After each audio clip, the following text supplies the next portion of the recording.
Welcome to the National Housing Resource Center webinar series for NHRC members. We're glad you're on the call. Give us just another minute and we'll get started as people are getting on the line.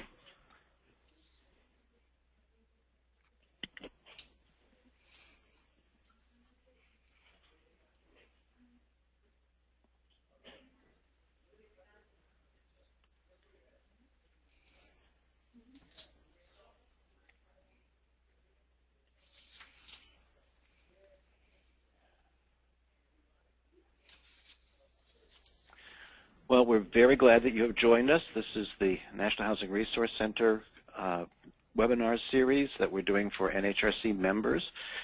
And one of the big issues that people are most concerned about has been around compliance issues. And we're really thrilled that we're able to provide a series of webinars that will address many of these issues. Appreciate the input that people gave about what they want to have as priorities. This is the first one and the highest ranking one on the 902, and the really great thing is that RCAC has stepped forward and Teresa Bardwell to lead the webinar. She's an experienced trainer and obviously deeply involved in HUD programs and as a housing counseling agency. So it's a great opportunity to figure out how to do this the most effectively and get the highest information possible for people.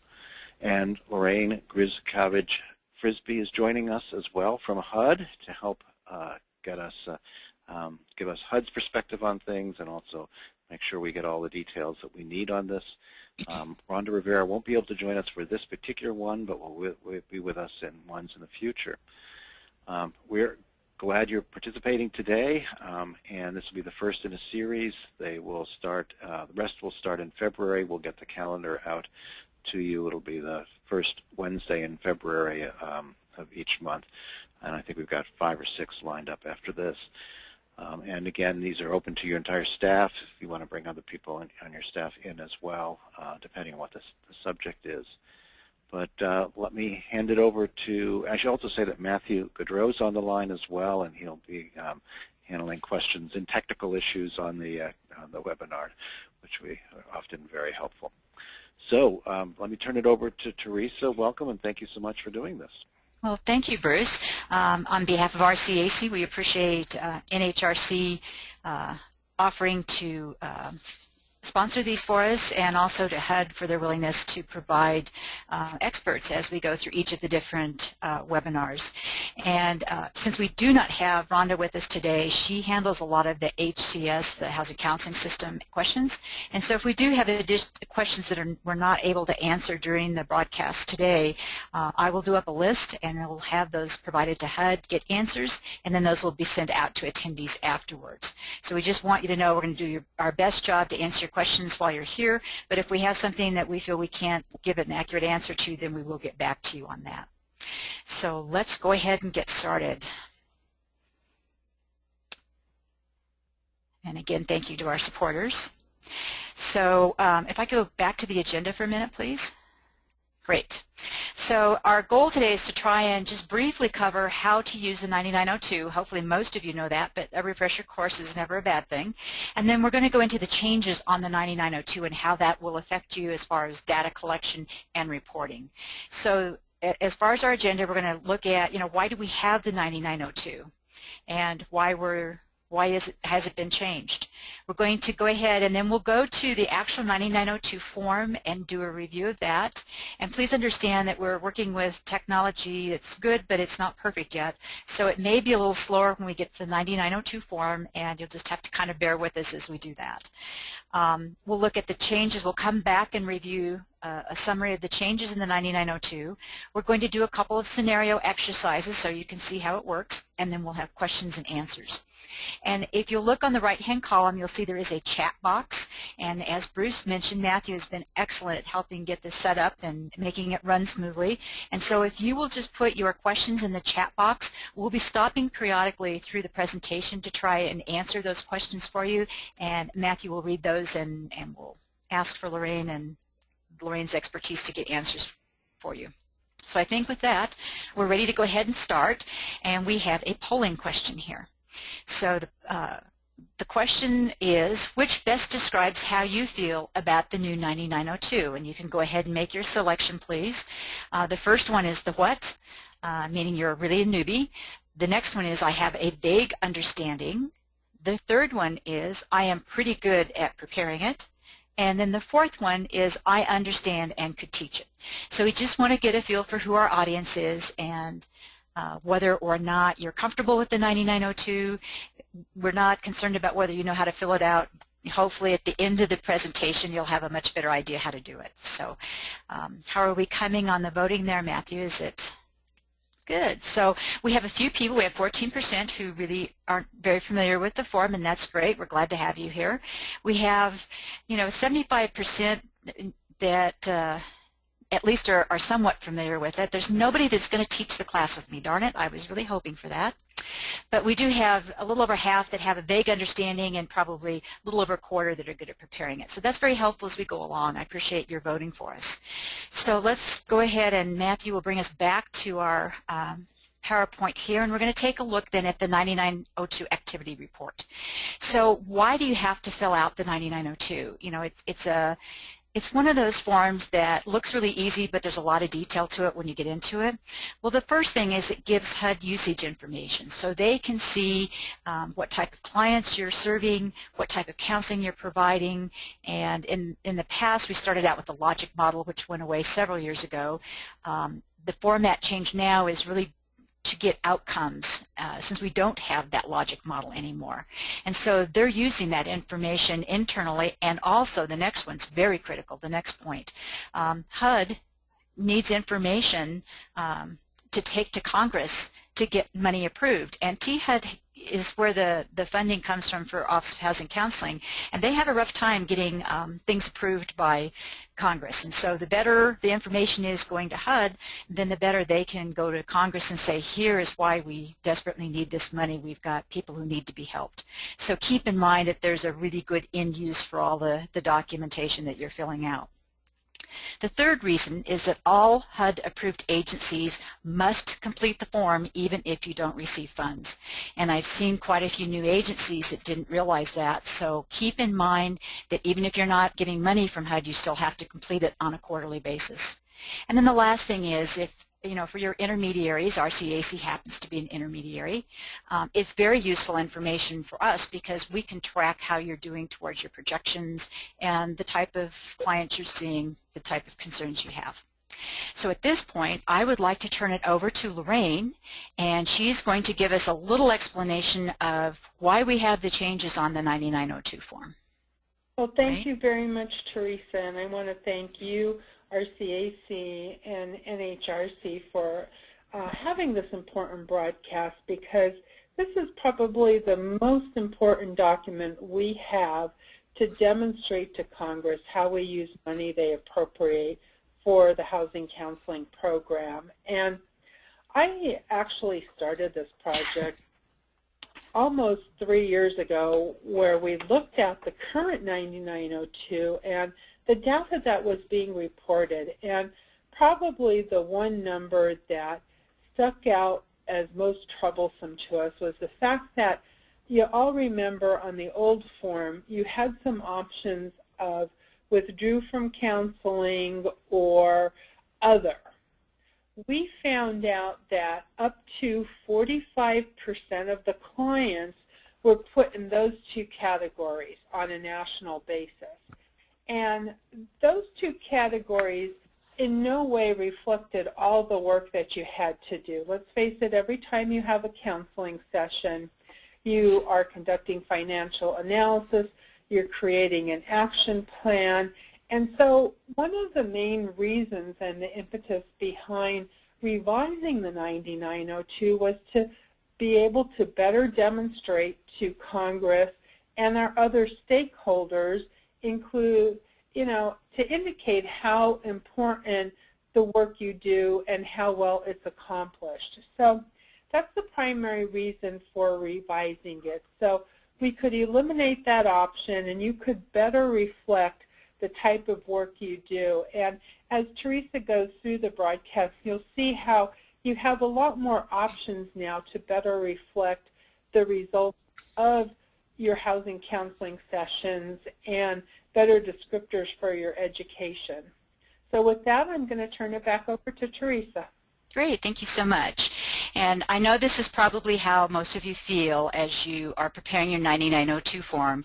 It's just a lot of data. So Matthew, I'm going to ask you to go ahead and go to the 9902 form for me. And what I'm going to do is very quickly go through the form itself so you can see what's on it and cover a few main pieces of information you need to be aware of in order to complete it.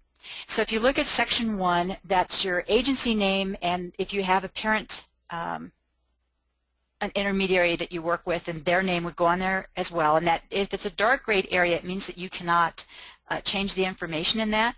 So these are set at the beginning of the HUD year, and if you work for an intermediary, then they're going to put in the all that information for you, and the start date, for example, right now would be 10/1/13. And so then when you complete your report, then you'll put in the date that what quarter end it is for. The date submitted will automatically print in when you pull up the form in the HCS system. And then the next box down there was one change on Part 2. You'll still list the amount of your budget, but there used to be a ratio there, and it went out quite a few places. And so that ratio has gone away. All you'll be putting in is your budget, and as that changes over the year, then you would go in and update your total housing counseling budget. And as you look down to, as we page down here and you look down to the next areas, you'll see that there was a change that was made as far as the categories to the right-hand column, those 3 columns there. The first one is all counseling and education activities.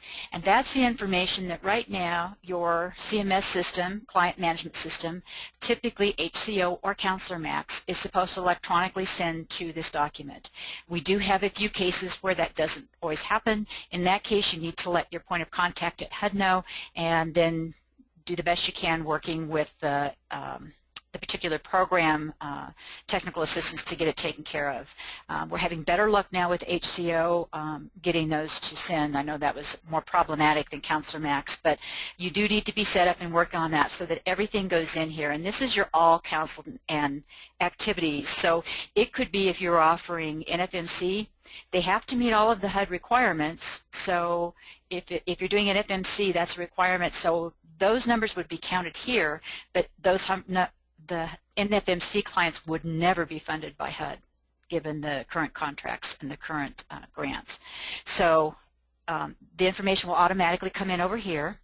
And then at the beginning of the grant period, you're going to put in the right-hand column, which will be the projections you're making for that grant period.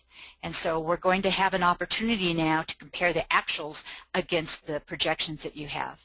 Now keep in mind, the 9902 is always a cumulative document.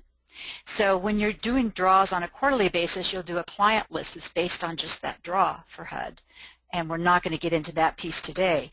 But when you're looking here, the middle column, right now you're going to complete manually until hopefully next year all of this information will automatically send in from your CMS systems, but we're not currently there. So every quarter you're going to go in and manually complete the middle column, and that's what it is that you're asking HUD to fund. Now keep in mind it's cumulative, so it's the actual year to date that you've had funded by HUD. So your left-hand column will be larger than your right-hand column because you have to have at least 30 clients per year that you're funding outside of HUD. So keep that in mind. It's something that certainly we look for. But so you'll have your all counsel, your actual year to date, and then your projections once they're put in, those won't change. So that's what the 3 columns will look like. Any questions in the chat box yet, Matthew?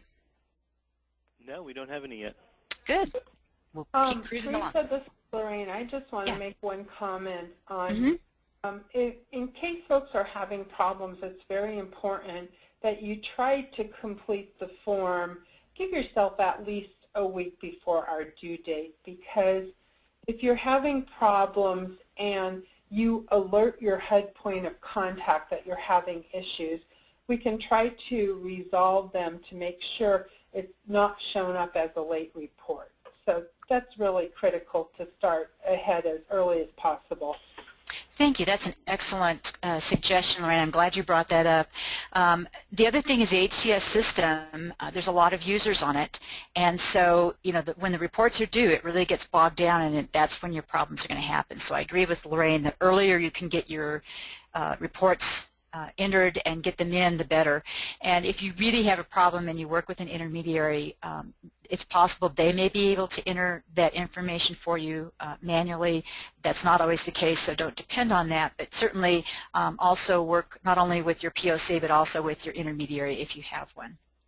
So and I'm sorry, Teresa, we do have one question. Okay. So the question is, so the first column would be HUD funded and NFMC, but the two right columns are HUD only?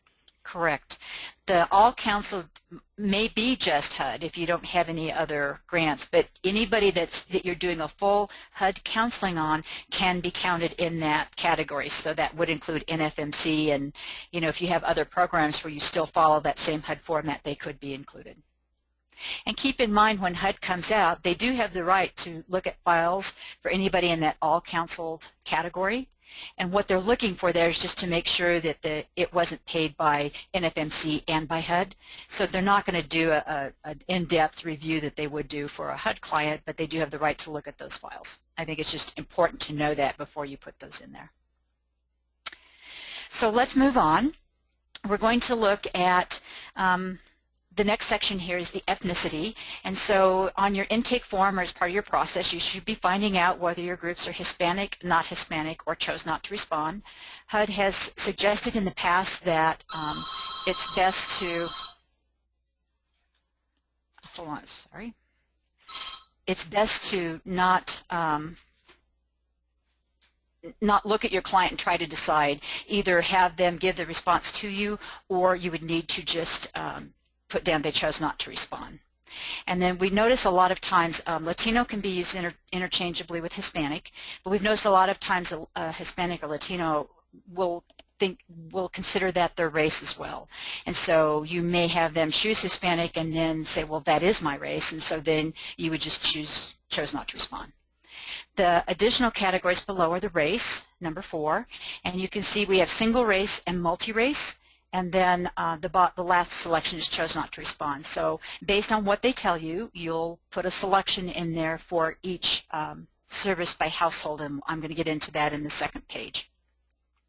So those have not changed. Those categories have not changed. So if you've been doing the 9902, that will look the same. So let's go down now to Section 5. There's been a minor change here.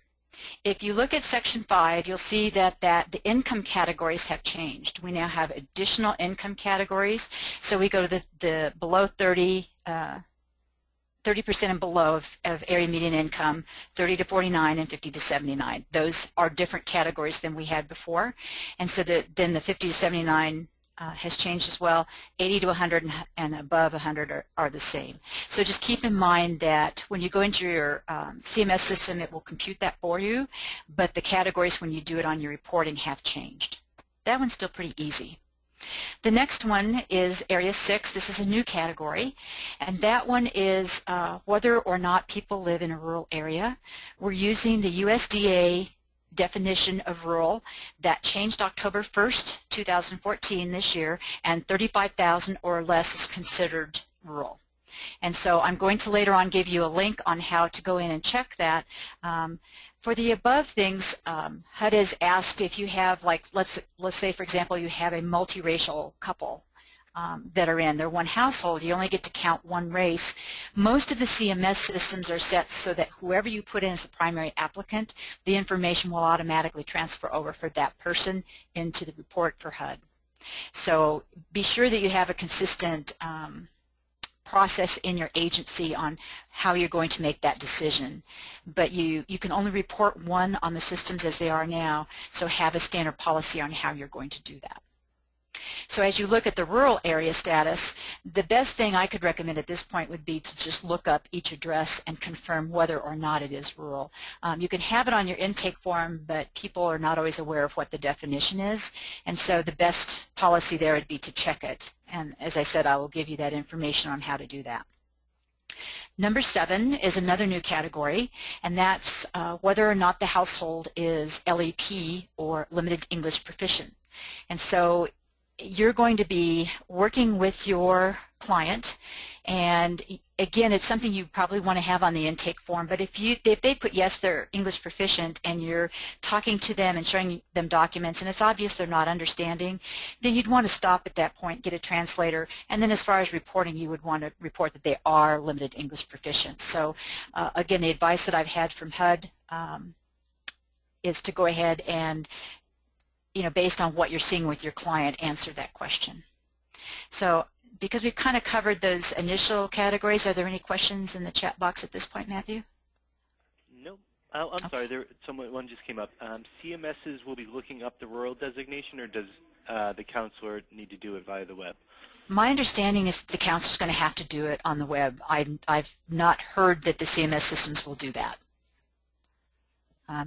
I'll check into that. I'll add that to my list of questions, but I've not heard that they're going to do it. My understanding is that you have to do it as a counselor.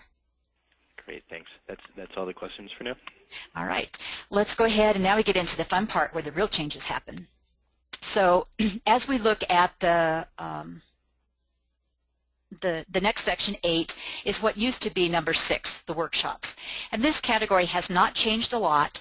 If you look at number B, they've added to it loan scam or other fraud prevention into the predatory workshop, and they have added number D, which is the completed homeless prevention workshop. So nothing has really changed a lot in this category other than they've added a little wording to one and they've added the homeless prevention. So that remains pretty much the same. So that one we're not going to spend time on. It's pretty easy. Let's go on to the next section, section 9. And here's where we see the big change. You used to have section 7, which had 5 parts, A, B, C, and D, and it covered the pre-purchase, the default, management and post-purchase, had the HECM in C, and rental and homeless. And so we can see quite a bit of change here. So what you're going to do is, if you're doing one-on-one counseling, you're going to decide what topic it is that you're counseling that client on. And so if it's homeless, then you'd put 1 there for the household. If it's rental, pre-purchase, home maintenance and financial management, which is non-delinquency or post-purchase, reverse mortgage, and then resolving a preventive mortgage delinquency or default. So the topics are pretty similar. Reverse mortgage was added as a separate one, but those are pretty similar to what you had in section 7 before. So you're just going to make your choices. I've had a couple questions on this one as to, well, what do we do if it's fair housing?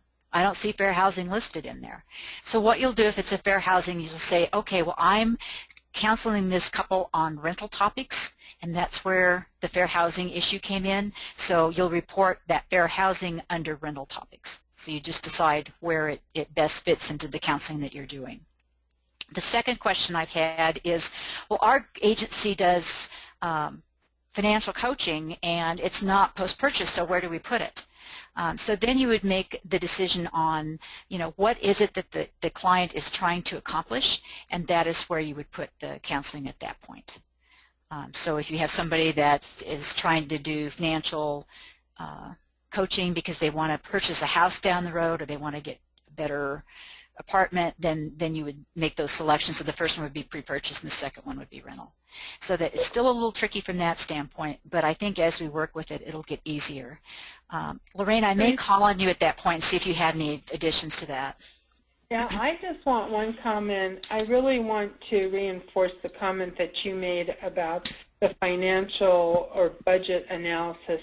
It is important to tie it to a housing topic.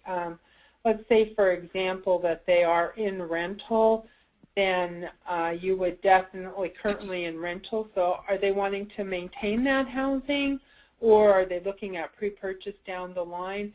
But somehow both your action plan and your reporting needs to tie that financial counseling to a housing issue or a housing goal. Good. Great. Thank you, Lorraine. I appreciate that. Is it a convenient time to jump in with a couple questions? Sure.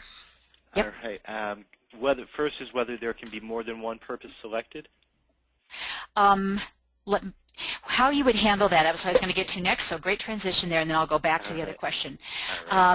What you need to do is it's the same as it has been in the past. You need to look at service by household. So absolutely, if you have a counseling session where you're doing pre-purchase counseling and you would mark them here as one household for that, and you'd go back on the first page in 3 through 7, you'd fill out all the information for that service. And then they say, oh, wait a minute. We really need help getting an apartment right now. We've got to have some place to live, and because it's going to be a year before we can get pre-purchase. So they come back to you for another session, and you go through everything again, and you do rental counseling. Then that's a second service. And so then, yes, you would count them a second time. It would go under rental topics, and then you'd come back on your front side, and they get counted again as a household. Because though, make sure you're closing. I know it's a problem in Counselor Maps to close out a file, but if you're changing topics like that, you have to make sure you've closed out or terminated the counseling on the first topic before you start on the second one. Thank you. That's a good point, because Counselor Max won't let you add a new service until you've resolved the first one. So you can.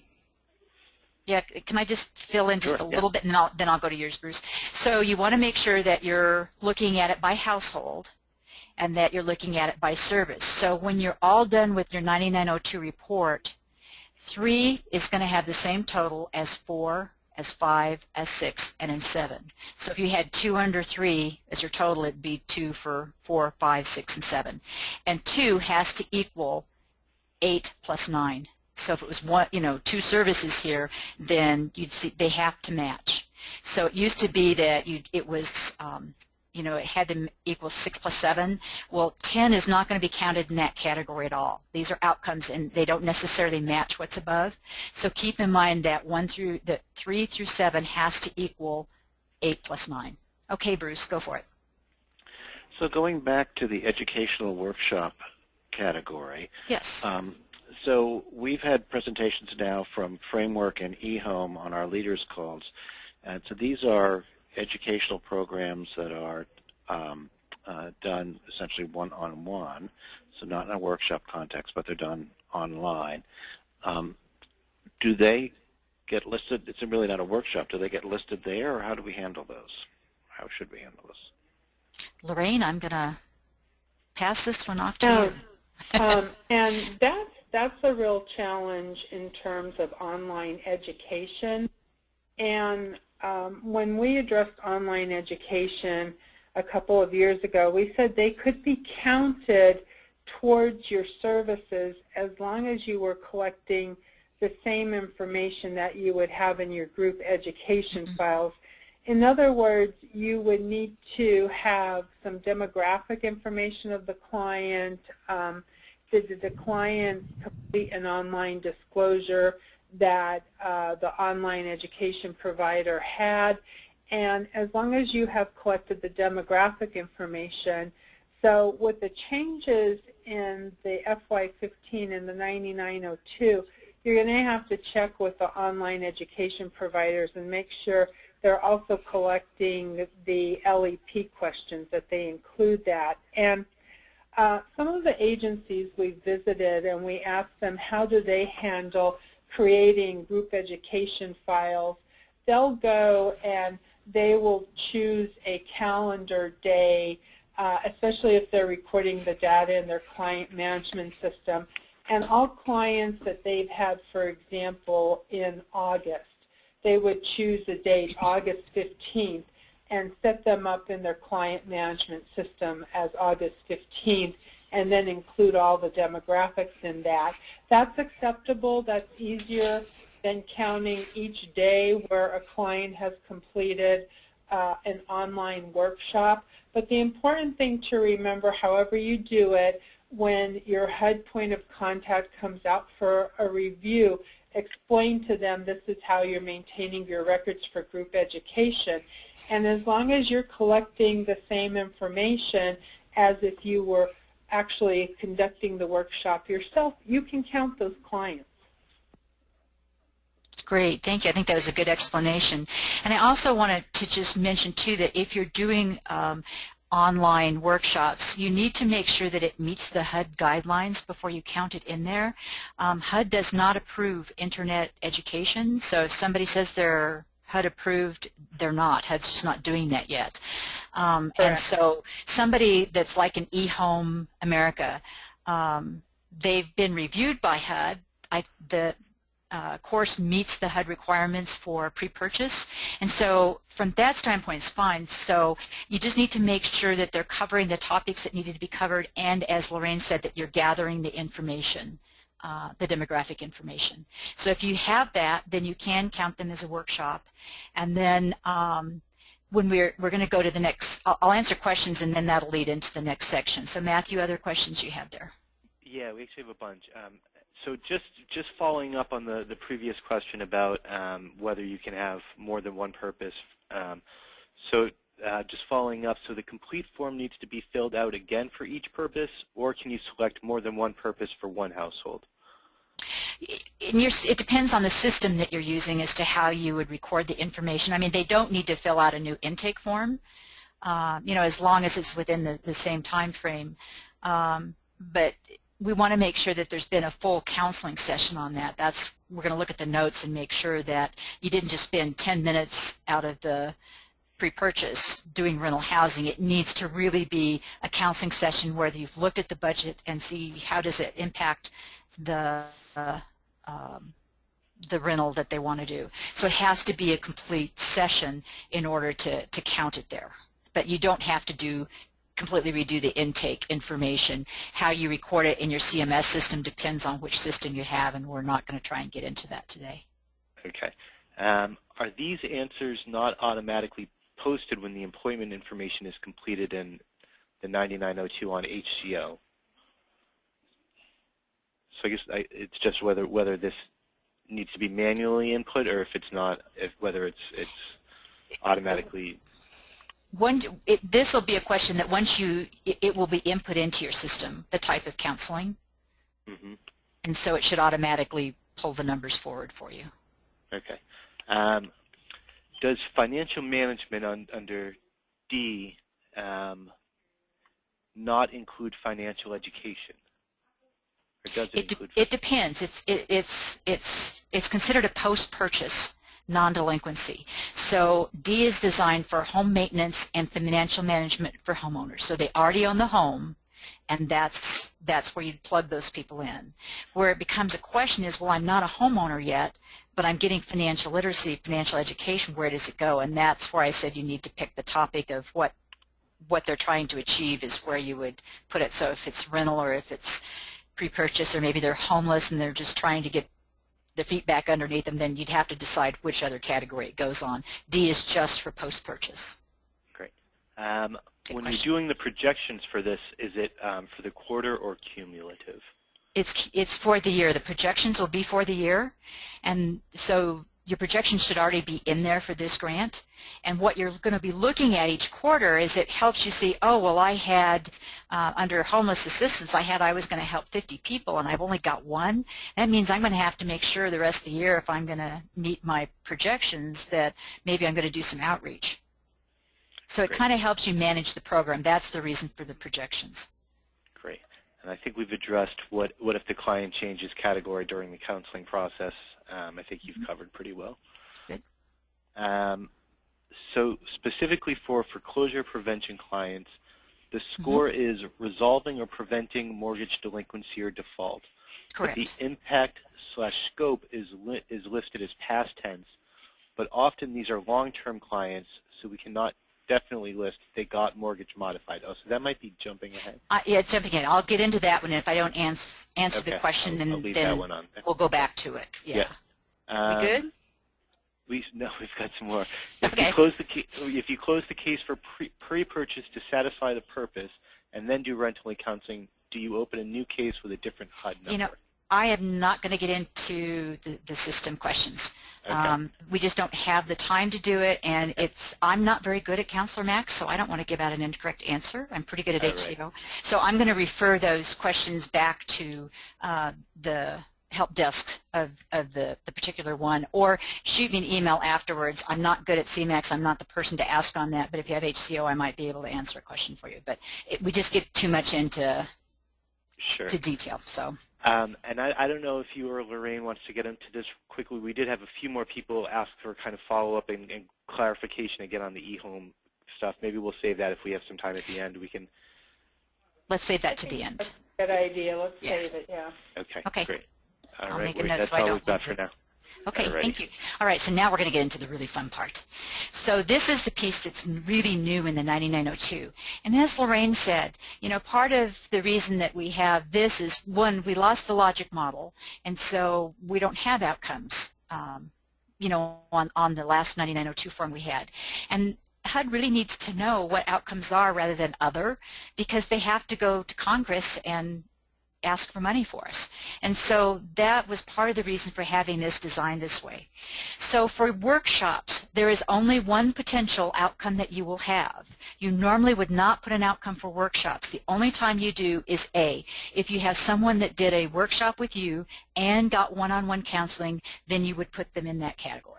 So that's the only time you'll have an outcome for workshops. Other than that, you don't have to worry about that. So see, I've lightened the load by half already. So then you're going to look at number 9, and you will probably have clients such as the example that Bruce just read, where you have a long-term client that may not have an outcome for 2 years. And so you won't list anything for them.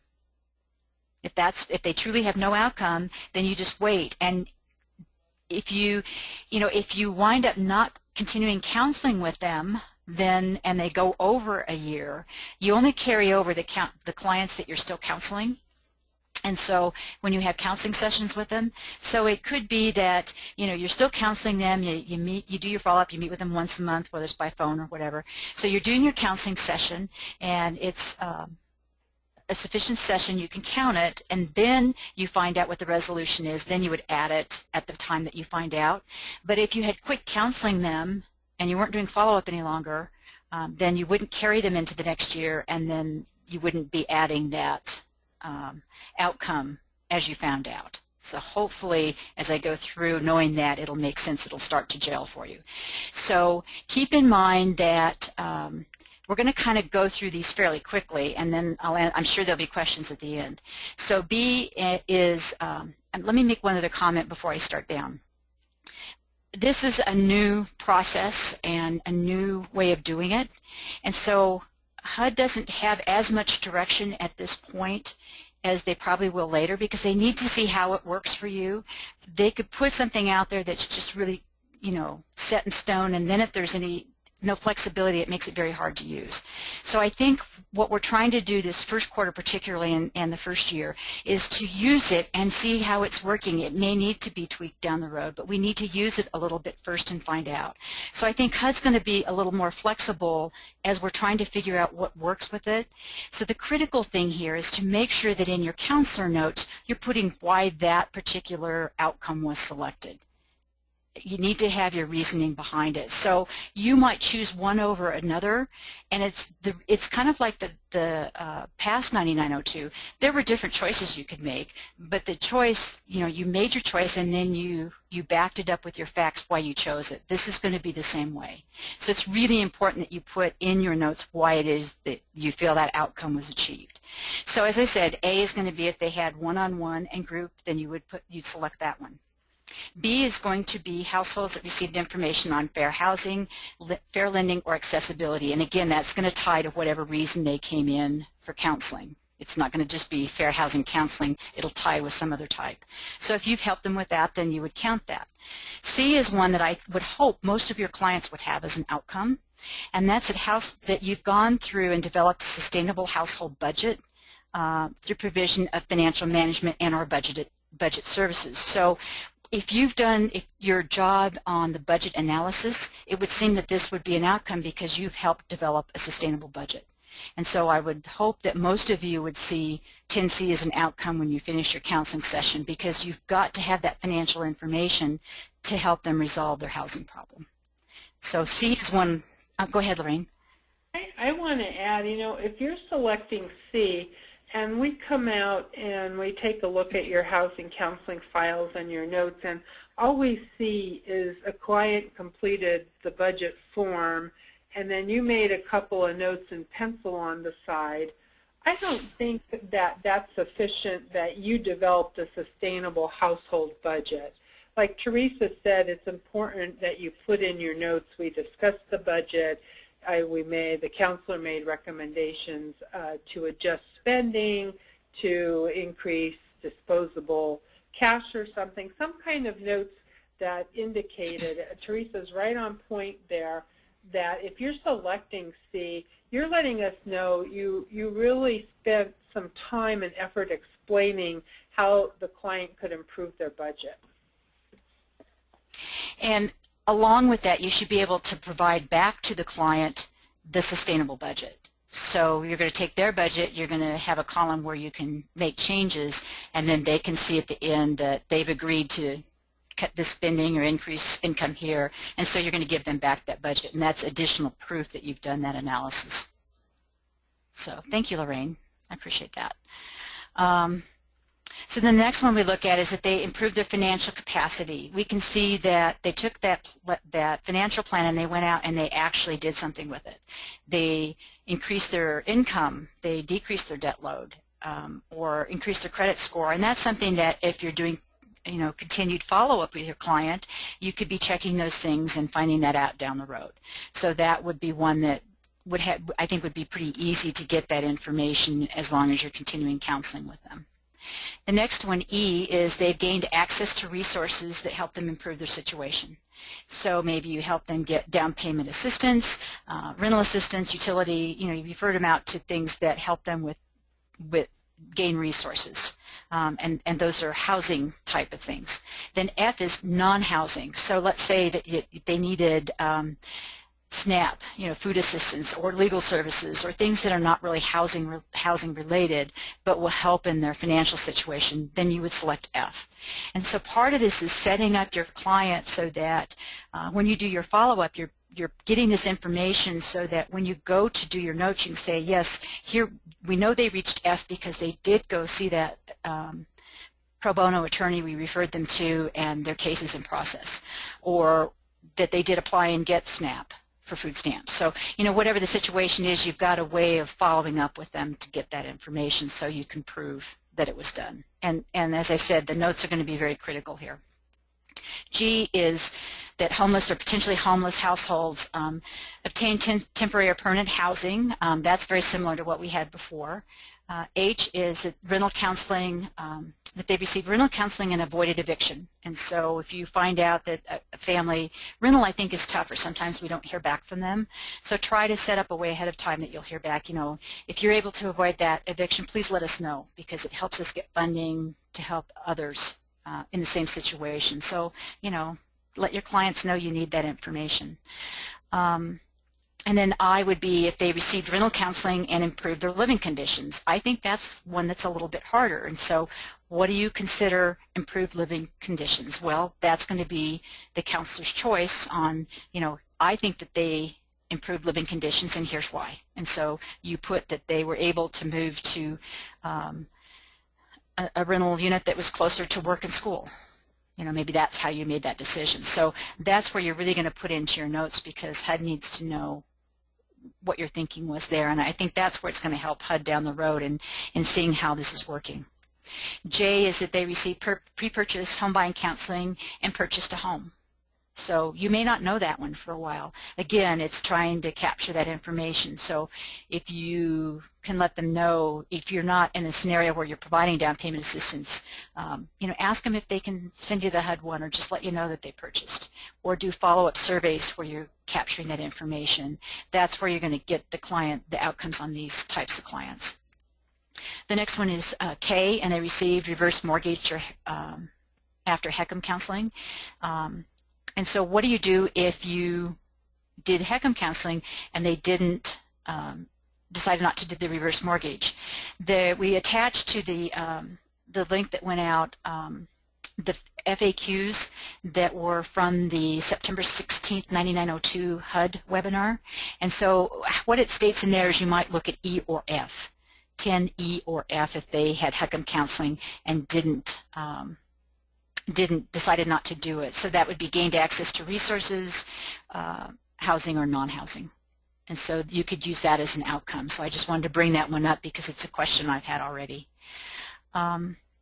Then L is houses that receive non-delinquency post-purchase counseling and were able to improve their home conditions or home affordability. And then the last one, M, would be houses that prevented or resolved a mortgage default after receiving housing counseling services. And I think you're familiar enough with foreclosure. Those are pretty self-explanatory. So the rest of it is, you can see, mostly kind of gets filled in. It's the dark gray area, so it's not information that you are going to be manually putting in. So let's go back to questions, and then Matthew, when we finish that, then we're going to go back to the PowerPoint and finish up because we are getting a little tight on time here. All right. I think you've covered this pretty well, but this was the earlier question that it's in the past tense. The client, you resolved or prevented mortgage delinquency or default. So but it's often long-term clients, so they can't say it until they can't say it immediately. But I think you've addressed that's okay. It's just not it's not entered until that resolution is made. Until the resolution happens, correct? All right. Correct. If you have a client that completes the intake process and never shows up for the face-to-face session, how would you close the client? You didn't do the counseling session, so you wouldn't count them. And then you just terminate the counseling. Okay. There is just a little bit of confusion, I think, from someone on the question of doing the budget. The person says they were under the impression that HUD wants more financial coaching, not doing the budget for the person. Is that, Lorraine, or do you want to elaborate on that at all or address that at all? Well, to me that goes hand in hand, financial coaching and the budget. You're looking at their current expenses, and I think one of the best examples is to talk about a pre-purchase client. A client will come to you with a certain spending habits, and as you look through their budget, for example, maybe they're spending $300 a month on a cell phone, but they want to purchase a house and they need to save for a down payment. So you are coaching them on their spending habits and saying, do you need to spend this much? Maybe cut that down to $100. You have $200 more a month to save towards your house. And so I think it's a combination. Teresa, what are your thoughts on that? I agree. I think that the coaching is kind of helping them decide. We educate, but the client always makes their own choices. And so I think financial coaching would be guiding them through. It may be a little different process, but it would be guiding the client to make those choices. So I think, if you're doing financial coaching, I think you're right on task, and you're right. The client would be doing the budget, but you're still going to probably be asking some leading questions. Great. And the last question is for a carryover client. If we're providing consistent follow-up, particularly via phone and email, in the new 9902 year to help them achieve their housing goal, can they be counted in the next 9902? Would you read that one again for me? So if it's a carryover client and they're providing consistent follow-up, particularly by phone and email. Yeah, as long as they're providing the counseling, then they would be a carryover, and then at the point at which you found out an outcome, you would record it. But they would only be counted in one of the two 9902 years. Is that correct? They have to be doing counseling to be carried over to the next year's 9902. Okay, but in that case, they can be counted on the next. So a carryover client might be counted on 2 different years, okay. Because at 10-1, the way we're set up now, it starts over, and so okay. Your carryover clients will come in from the prior year. But if you don't do any further follow-up or any further counseling with them, then they wouldn't carry over. So even if you found out the outcome, it wouldn't be recorded. Okay, I think that's it for questions. So, okay. I think. And they also address that on the FAQs on question number 27. Yes, thank you. Writer would go back and look at the FAQs number 27. Great. Great. Okay, if we can go back to the PowerPoint, thank you. And we're going to go through these pretty quickly. So if you want to go ahead and what I did is I did a summary of changes so that you would have something you could go back to and quickly see these are what the changes are. So I'm not going to go through all of them again. I'm just going to kind of hit the highlights here. So you can see that we've got the funded activity ratio. The next one is the income levels. It outlines that for you. The next one's the rural area status. What you have. This is a new area. And the next slide I want to go ahead and go through with you. This is the rural eligibility. So here is the link that you go to, because if you go into the USDA site, it will take you a while to find it. So keep this link, and what you're going to do is once you go to that link on the left-hand column under property eligibility, you click on single-family housing. It'll bring up a disclaimer. You accept the disclaimer and then put the address in the box, and it goes off and comes back and tells you whether it's in a rural area or not. It'll just say whether it's eligible or not. And so that's going to make it much quicker for you to look up your rural area. So I did want to just cover that with you. Okay, and we can circulate that link. So, right. So I'm going to skip this question just in expediency of time. And then, so 7 was a new category again. 8, I've just highlighted here for you the changes to the workshops, which we discussed. We can move on to the next one. Then 9, these are the topics, and I did highlight in red the changes, and the reason I did here is because this category is new. How we're doing it's different, but really the only topic that was added in there as far as one-on-one counseling would be the reverse mortgage. And I'm going to skip the next polling there. And then on number 10, we kind of went through those one by one, but I just shortened them so you can kind of get short and sweet what that particular one is about.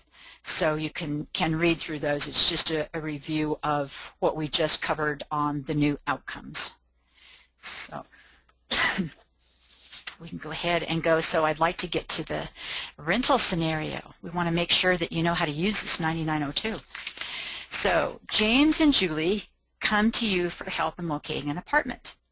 They are not Hispanic, white, in the 50 to 79% AMI, and you find out during the counseling they are being discriminated against because they are Jewish, but you were able to find housing and help them file a fair housing complaint with HUD.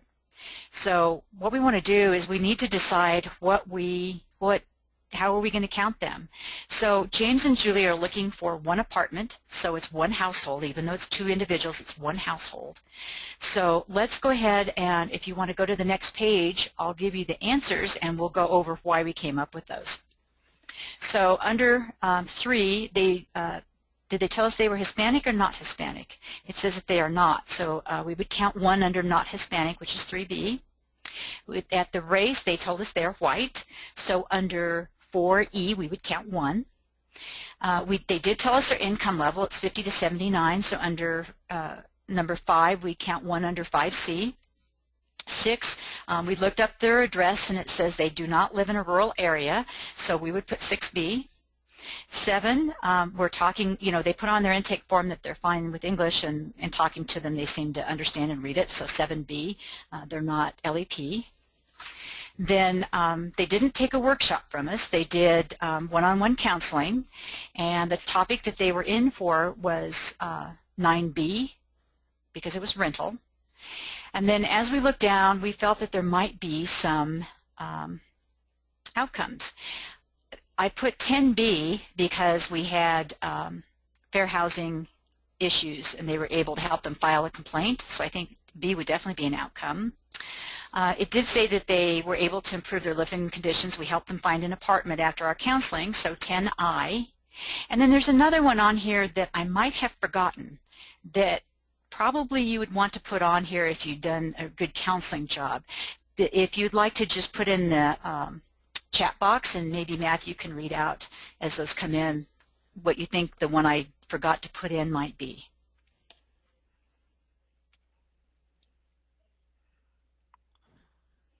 I think, is it 10C? 10C, very good. You guys were listening. Thank you. So are there any questions on how we came up with the different categories given this scenario? Sorry, no, we didn't. We didn't have any questions come in yet. Perfect. Let's go on to scenario number 2.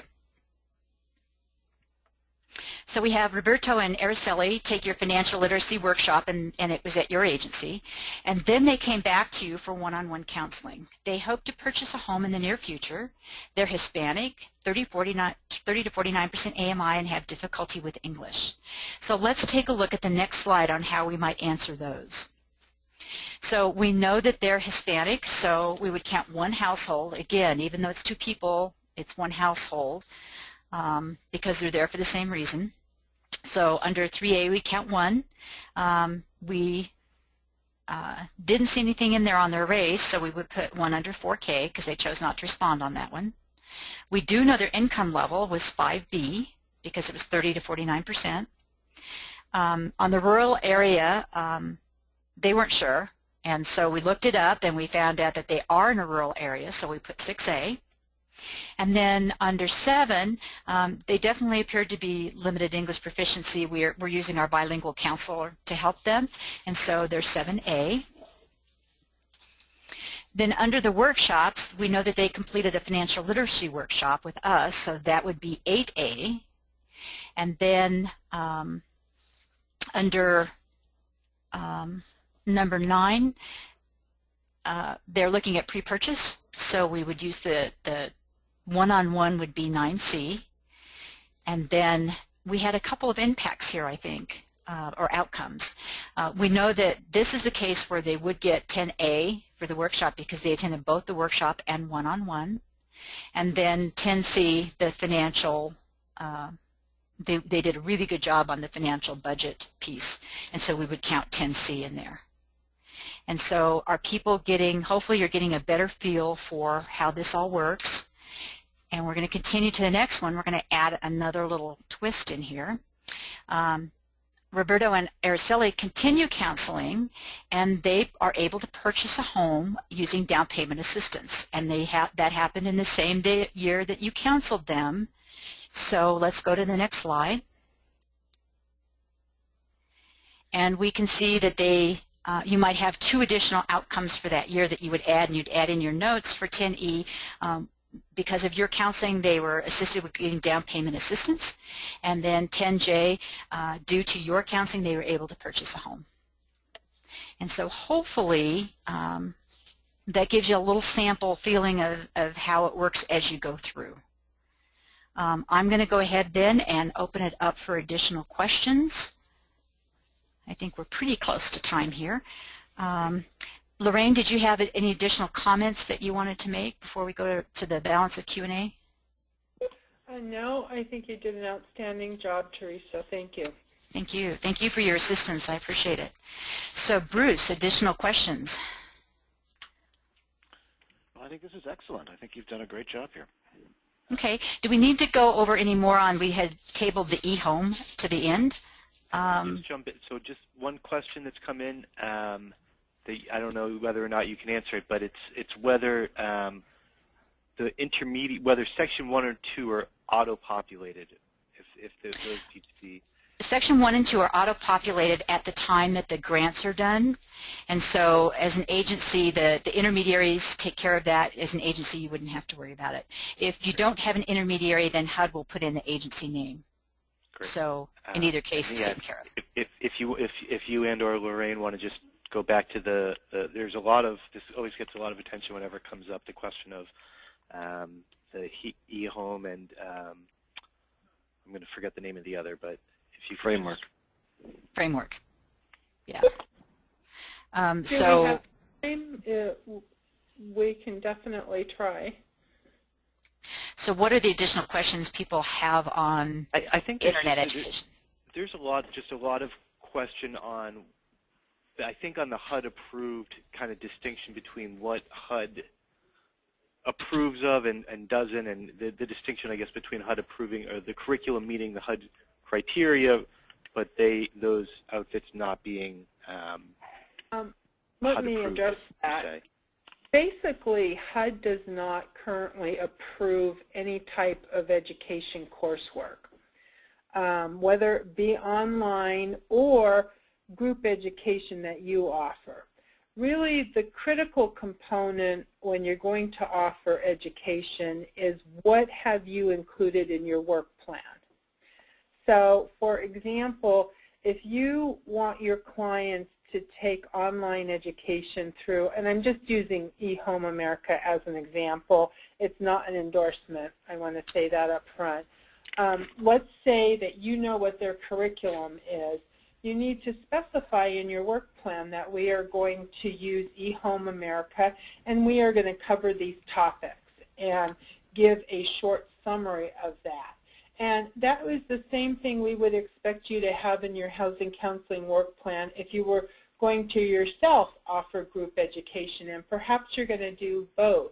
I can tell you in Las Vegas, because of the way our workers work at all times and hours where I'm located, it's easy for agencies to offer both because they have clients that have all kinds of different schedules. So their work plan would include, okay, when we offer group education, it's going to be a 6-hour class and it's going to cover this, this, and this. Other clients are going to be directed to eHome America, and that is expected to last between 6 and 8 hours, and they're going to cover this, this, and this. HUD does not say your education classes have to be so long. We have no requirements for that. All we ask is that you provide details in your work plan and you comply with that. So, and I think that's perfect, Lorraine. I think that's very helpful. And so if you've gone through once and you've looked at the curriculum and you've said, you know, yes, eHome covers all these things that we need to cover, and I think eHome also requires some one-on-one counseling as well. But we've gone through, and whatever it is, whatever the program is, you've reviewed it and said, yes, it does meet all the things that a pre-purchase course should meet, then you're going to have that in your work plan, and that's your verification that you've done what you need to do to make sure you can count it.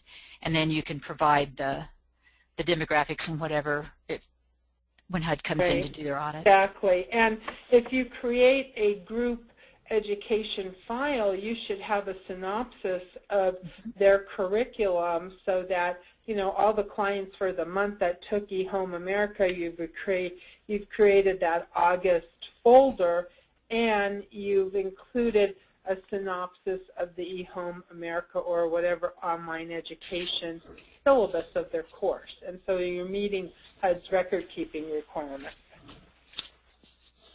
Great. I think that's very helpful. I think we're running out of time, and that's all the questions we have for now. I guess folks I'll go back to you with your contact info, but folks should certainly follow up with, they can follow up with Bruce or I, or with you directly if there are additional questions.